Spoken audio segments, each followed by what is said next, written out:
Hola, bienvenidos a Quierique TV. Hoy nos encontramos con el alcalde de la ciudad de Panamá, José Isabel Blandón. Él, además de ser alcalde de esta ciudad, es candidato a la presidencia de la República por el Partido Panameñista. Muchas gracias por haber aceptado esta entrevista. Muchas gracias a ustedes, un placer. Bueno, vamos a arrancar con un tema obviamente sobre la ciudad. Hemos estado varios días acá y encontramos que la ciudad pues ha avanzado mucho. El tema del metro es sorprendente. La primera ciudad centroamericana, entiendo, que tiene metro. ¿Cómo ha sido gobernar esta ciudad y cuáles son los principales problemas que tiene? Bueno, ha sido toda una experiencia el gobernar la ciudad como alcalde, sobre todo en un país que todavía es un país muy centralizado, donde los gobiernos locales no tenemos todas las competencias que tienen los gobiernos locales del resto de América Latina, ni hablemos de compararnos con Europa o Estados Unidos. Sin embargo, ha sido una experiencia también muy positiva por todos los cambios que hemos podido realizar en la ciudad en estos 4 años y medio, atacando los problemas que identificamos al principio de la gestión como los problemas principales, el tema de movilidad principalmente, donde aquí en Panamá se invertía muy poco en infraestructura para el peatón. Aquí lo que nosotros llamamos aceras, que en otros países llaman andenes, pues no eran casi inexistentes, ¿no? Caminar, decíamos, era un deporte extremo en la ciudad de Panamá. Hoy en día todavía queda muchísimo por hacer, pero se han mejorado sustancialmente muchas áreas, sobre todo las cercanas a la línea 1 del metro. La movilidad es uno de los problemas. El tema de seguridad, se habla mucho de seguridad. ¿Realmente uno como extranjero no lo siente? Bueno, cuando levantamos los problemas principales del área metropolitana con el apoyo del Banco Interamericano de Desarrollo, seguridad sí sale como uno de los problemas, pero no en la lista de los 3 principales. Dentro de los 3 principales está movilidad, el manejo de residuos y el tema de lo que es agua potable y aguas servidas, ¿no? Son los 3 principales problemas de la ciudad. Señor alcalde, de alguna manera el administrar una ciudad como Ciudad de Panamá con tantos problemas de movilidad, etcétera, lo debe haber ayudado a formarse para ser presidente. ¿Qué tanto de la experiencia que ha tenido aquí en este cargo le servirá si llega a la presidencia? Bueno, yo diría que lo principal que he aprendido como alcalde y que me serviría eventualmente como presidente de la República es entender que hay un sinnúmero de temas que serían mejor atendidos desde el gobierno local y por lo tanto de presidente de la República continuaría el proceso de descentralización que tímidamente empezó en este gobierno, asignándole competencias nuevas, adicionales a los gobiernos locales de todo el país, competencias de temas que hoy en día absurdamente, a mi juicio, lo está viendo desde el gobierno central. Para los visitantes de la ciudad de Panamá, el tema de la movilidad es de verdad preocupante, desesperante, los trancones son muy grandes, faltan vías, faltan accesos para que la ciudad pueda descongestionarse. ¿Cómo salir de los problemas graves de movilidad que tiene la ciudad? Bueno, la inversión que el país está haciendo en el sistema de metro es quizás una de las soluciones principales al problema de movilidad en la ciudad, ahora que entre a operar la línea 2 del metro y sobre todo cuando esté terminada la línea 3 del metro, esperamos que este tema de los tranques no se resuelva del todo, pero que mejore sustancialmente, porque ya será posible trasladarse por distintos puntos de la ciudad sin tener que recurrir a un carro particular. Esto implica también mejorar el sistema de buses, que ha tenido algunas mejoras, pero que también todavía queda muchísimo más por hacer, porque en Panamá todavía no tenemos un sistema integrado de transporte como lo tienen en otras ciudades. Todavía tenemos dependencias que una vez el metro, otra vez el bus, otra vez los temas peatonales, y no hay una autoridad ni central ni local que lo esté viendo de manera integral. Colombia y Panamá son países vecinos de Venezuela y estamos recibiendo una migración muy grande. Si usted llega a la presidencia de la República, ¿qué va a hacer con las migraciones? Porque Panamá, pues ese es un paso obligado de muchos migrantes, no solamente de Venezuela, sino de otros países, pero se les está convirtiendo en un problema grave. ¿Qué hacer para combatirlo? Sí, bueno, Panamá ha sido siempre un país que ha recibido migrantes a lo largo de toda su historia. Es un país de inmigrantes, básicamente. Yo, en lo personal, yo soy bisnieto de nicaragüense e hijo de puertorriqueño. Y así muchos otros panameños son primera y segunda generación de panameños. Por lo tanto, este es un país que le debe mucho a los inmigrantes. Y que es lo que hoy en día, gracias a todas esas sucesivas oleadas de inmigrantes que han venido al país. Sin embargo, sí hemos tenido un problema en los últimos años con la gran cantidad, sobre todo de venezolanos que han venido al país por la crisis humanitaria que se está viviendo en Venezuela, y ya se han ocasionado algunos problemas que llevaron a que el gobierno nacional tomara algunas medidas restrictivas para el ingreso de venezolanos a Panamá. Creemos que en el tema de política migratoria sí hay que revisar, porque Panamá no debe cerrarle la puerta a los migrantes, no, va en contra de la tradición de este país, pero sí creo que debemos establecer mayores regulaciones con respecto a quienes van a entrar al país. Panamá tiene problemas de narcotráfico como lo tienen la mayoría de los países de esta área. El paso obligado de narcotráfico por esta zona de América Latina, pues obviamente los tienen problemas. Hay un programa que se llama Escudo y Relámpago para tratar de combatir el narcotráfico. No sé si habrá dado resultados, pero piensa que hay que cambiarlo, hay que seguir con él. ¿Qué hacer si llega a la presidencia con el tema del narcotráfico? En lo personal creo que es importante, con los cambios de gobierno, no desechar las políticas que ha realizado el gobierno anterior, inmediatamente anterior. Creo que habría que revisar el resultado de estas estrategias, continuar lo que se ha hecho bien y cambiar lo que no. Hay que trabajar muy en conjunto con nuestros países vecinos, especialmente con Colombia, a efectos de llevar adelante políticas coordinadas entre ambos países. Y nosotros tenemos como país un gran reto, que es mejorar la administración de justicia, que haya certeza del castigo. Aquí los delincuentes son atrapados, llevados a la autoridad, pero pocos resultan condenados. Hay muchas quejas con respecto a los resultados que se están dando en la administración de justicia. Y ahí hay un trabajo muy grande que hacer de asignarle los recursos suficientes y de garantizar la independencia del órgano judicial. Un tema recurrente en Panamá es el de la necesidad de reformas, pero reformas de fondo, una reforma a la Constitución Nacional. ¿Está dispuesto a convocar una asamblea constituyente y qué reformaría si esto se da? Estoy de acuerdo con la necesidad de cambiar la Constitución y estoy de acuerdo con que la forma más democrática de hacerlo es a través de una asamblea constituyente. Lo que me he comprometido a hacer es convocar a un referéndum para que el pueblo decida si quiere o no la convocatoria de una asamblea constituyente. Yo creo que lo positivo de la coyuntura en la que nos encontramos es que todos coincidimos en la necesidad de una nueva constitución. ¿Está preparado Panamá para hacer una nueva constitución? Ahí es donde viene la discusión. El sector privado, por ejemplo, le tiene miedo a la posibilidad de una constituyente. ¿Por qué? Ellos plantean que en un proceso constituyente se abre la discusión a toda la Constitución en su conjunto, lógicamente. Y hay aquí, por ejemplo, un consenso que se logró a principios de los 90 con respecto a la autoridad del Canal de Panamá. Y el temor es que al abrir esa discusión haya cambios que le resten autonomía, por ejemplo, a la autoridad del Canal de Panamá, que ha funcionado muy bien con esa autonomía bastante amplia que le da la Constitución. Entendemos el temor, pero el país requiere de cambios profundos a nivel institucional, que dudo mucho que se puedan lograr a través de la alternativa, que es el de las dos asambleas consecutivas. Sí. Esta asamblea, la que está por terminar su periodo, y la asamblea electa el 5 de mayo. Hay un tema también que tiene que ver con la administración de justicia, pero también con lo de la reelección. Me sorprende muchísimo cómo hay un sentimiento panameño de que no debe haber reelección en la Asamblea. ¿Por qué? Normalmente en los congresos, y lo vemos en congresos de países como Estados Unidos o el Parlamento Británico, donde ellos permanecen y tienen continuidad, ¿por qué querrían acabar esta continuidad y esta reelección? Sí.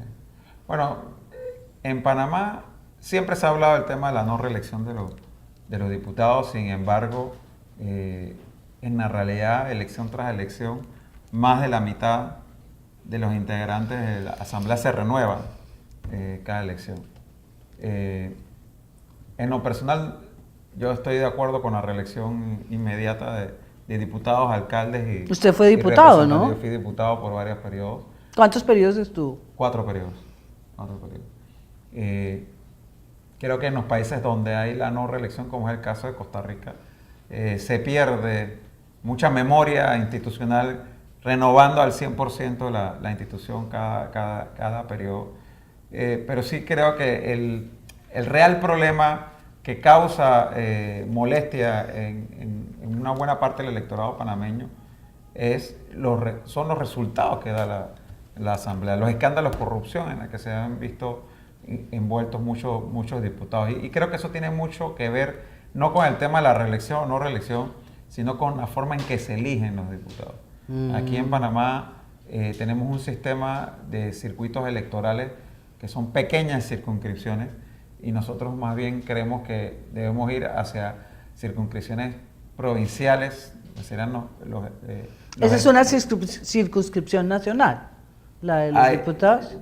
Provinciales serían como estatales, Okay. ¿no? O nacionales o una mezcla de provinciales. Como Senado y Cámara en nacionales. otros países, en Exacto, Colombia, eso sí. Eso es lo que queremos que debemos ir en Panamá y sí, permitir la reelección por 2 periodos o de manera indefinida, Claro. como es actualmente. Hay un tema que tiene que ver precisamente con la Asamblea y lo que pasó con el presupuesto, y parece que el presupuesto estaba sobredimensionado y a pesar de las quejas y a pesar de las denuncias, el gobierno aprobó darles de nuevo el presupuesto según leí. ¿Eso por qué pasa? Y parece que es un problema gravísimo de corrupción en todo el sector estatal con respecto al presupuesto.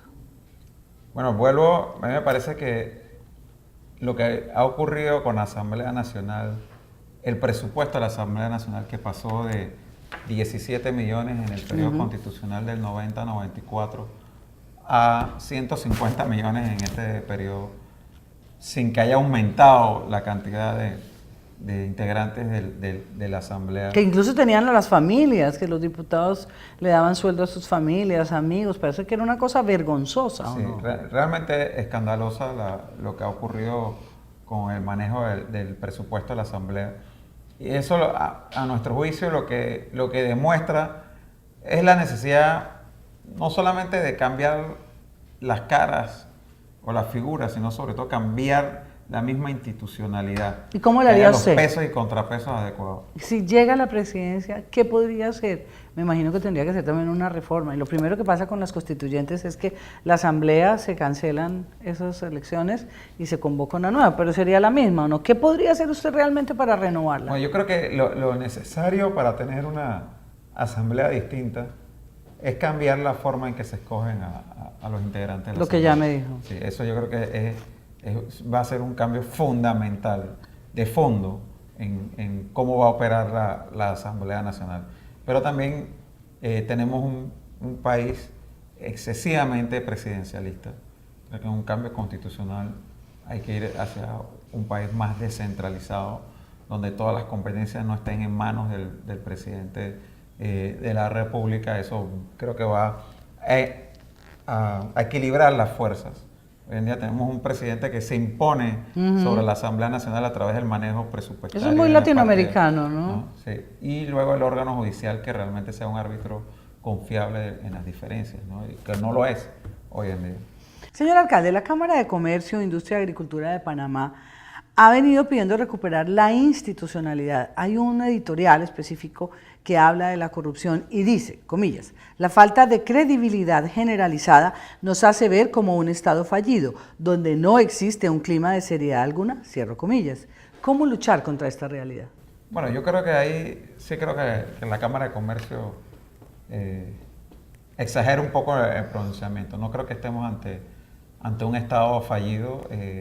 Panamá tiene una de las economías más vibrantes de América Latina, tiene unos índices de crecimiento importantes, tiene una democracia estable, con muchas imperfecciones, pero en la que cada 5 años hay elecciones y nadie pone en duda la pureza del sufragio, de que se gana quien efectivamente tuvo los votos para ganar la elección. Un país que en sus indicadores sociales han ido mejorando sustancialmente año tras año y creemos que, si bien hay muchas cosas que mejorar, hablar de Estado fallido es totalmente erróneo y exagerado, ¿no? Según el Banco Mundial, el promedio de la economía de Panamá en los últimos 10 años es uno de los más altos del mundo. Sin embargo, las diferencias sociales y la pobreza persisten en este país. ¿Cómo hacer para acabar con esas diferencias tan grandes que hay entre los recursos que percibe este país y la pobreza extrema que encontramos en algunas regiones de Panamá? El problema de Panamá no es un problema de falta de recursos. El problema es cómo se asignan las prioridades. Y aquí tenemos una situación muy particular. Los temas de pobreza extrema están básicamente concentrados en las áreas indígenas del país, en lo que nosotros denominamos las comarcas, que tienen una autonomía administrativa. Sí. Entonces, allí hay que elaborar programas y destinar recursos para poder efectivamente combatir esa pobreza extrema que hay en las áreas indígenas, con la participación de los líderes de la población indígena, porque muchas veces se han implementado en estas áreas indígenas políticas públicas que no han sido exitosas precisamente porque se imponen desde afuera y no toman en consideración las autoridades tradicionales y la cultura de los pueblos indígenas. Entonces creemos que eso es parte fundamental para diseñar políticas públicas. Panamá tiene el presupuesto, Panamá tiene presupuestos muy por encima del resto de Centroamérica. Por ejemplo, tenemos un PIB per cápita que es de los más altos de la región. Ya pronto vamos a superar a Chile como el más alto de la región, y la proyección es que en unos 20 años tendremos un PIB per cápita como el de países europeos. Sin embargo, la distribución de esa riqueza es extremadamente desigual, pero sobre todo por razón de la situación en las poblaciones indígenas. Pero ¿por qué pasa eso? Uno se pregunta cómo un país como Panamá, rico, con recursos enormes que le entran por obviamente el usufructo del canal del resto del mundo, ¿por qué está pasando eso? ¿Es que la corrupción se los está comiendo? Creo que una de las grandes razones es el tema de la corrupción. Lo que hemos visto en muchos gobiernos ha sido el priorizar en infraestructura pública, especialmente infraestructura vial, estos grandes megaproyectos, como las cintas costeras, las grandes carreteras, el mismo metro, que la línea 1 y la línea 2 del metro en su conjunto han significado una inversión de casi 4.000 millones de dólares en 2 periodos de gobierno para el país, y no se ha invertido de la misma forma en el capital humano. O sea, Panamá, a pesar del crecimiento económico que tiene, a pesar del presupuesto que tiene, no cumple con los estándares internacionales de porcentajes mínimos asignados en el presupuesto al sector de educación, por ejemplo, o de porcentajes mínimos asignados en el presupuesto al sector de administración de justicia.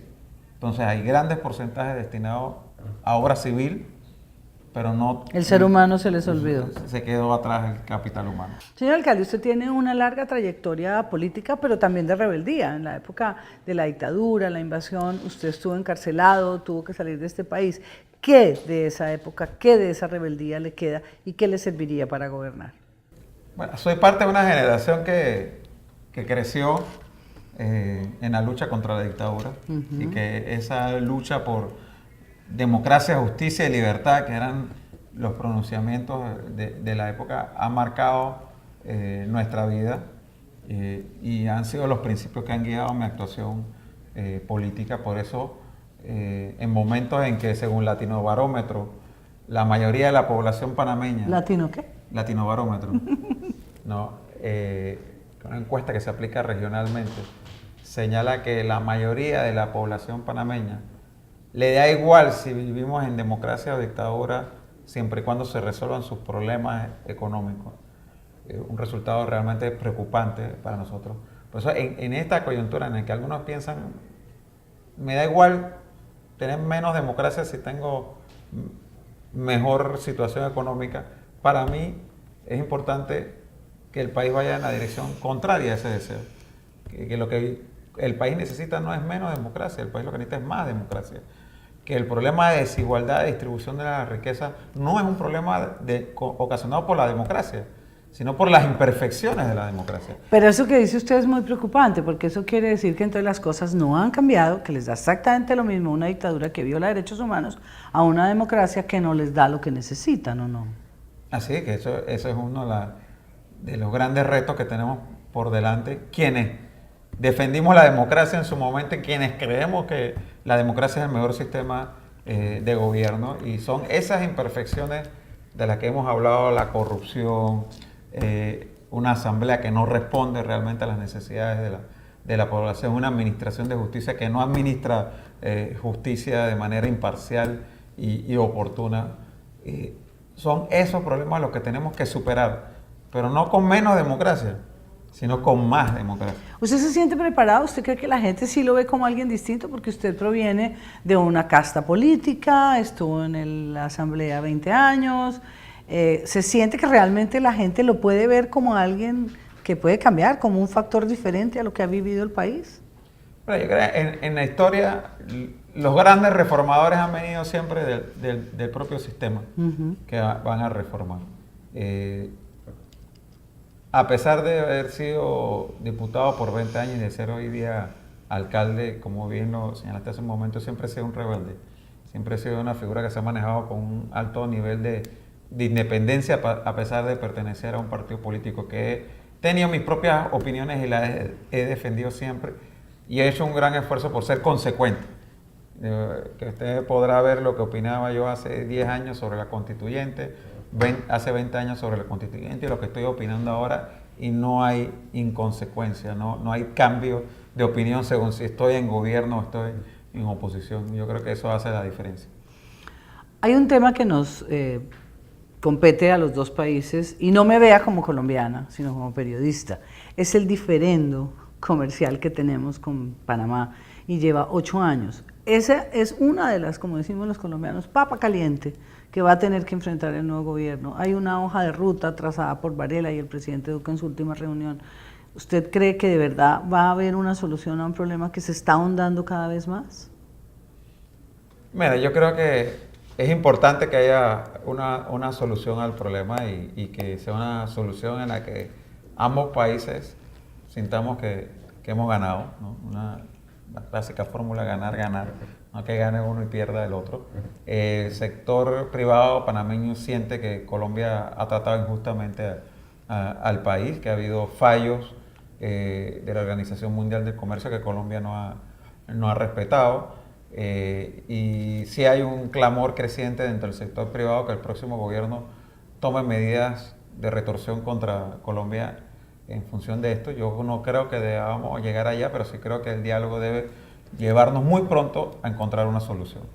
Sí, porque allá también están diciendo no, es que el contrabando que viene de la China pasa por Panamá, y lo que pasó con Panama Papers, que aquí están lavando dinero. Son temas muy complicados entre los dos países, ¿o no? Sí.